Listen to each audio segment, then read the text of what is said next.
Let's move on to the next journal, which is a cash receipts journal. I want you to write up at the top where it says cash receipts journal, I want you to write deposits. The primary purpose of the cash receipts journal is to record deposits.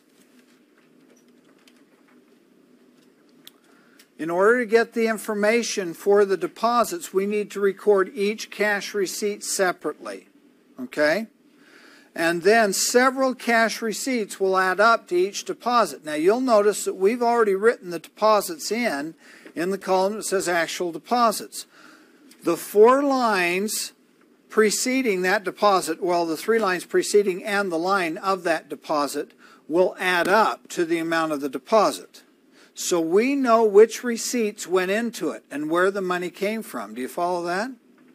So on the left-hand side of this journal, we're going to record in 2 memo columns, whether it was cash received or credit cards, we're going to record the amount received for that deposit.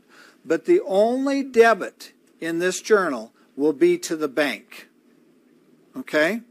Now let's do one together. We'll do the first 4 together and then you'll see what I mean by that. Let's start by recording the first receipt, which is number 4785.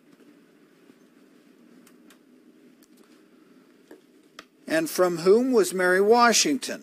You might recall that Mary Washington was our first sale in the sales journal, and there we recorded that she had given us $998, right?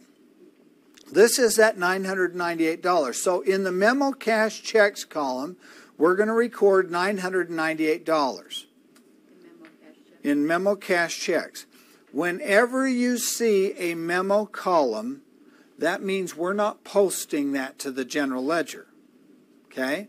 Memo means it's just additional information. It won't be posted. The debit will be to the bank account, but we want to see what makes up that bank account deposit. So the memo cash checks will be on the left-hand side is going to have $998. Now, we're going to debit the bank. Where did the money come from? Where did we put it in the sales journal? We debited what account when we got the money in the sales journal? Cash on hand, right? Isn't that where we put it? Was in cash on hand? So now we're putting it in the bank. So where's it coming from? Cash on hand. So the credit is going to go on the right-hand side of this journal to cash on hand.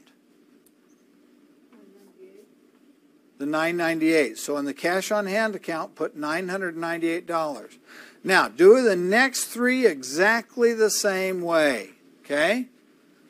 The next 3. The next one was to Jerome James, and then Stuart Edwards, and then Barry Ross. Do those 4 tickets in total with the entry going into memo cash and checks, because that's what we got, and the credit going to cash on hand. Record receipts 4786 through 4788, then resume the instruction.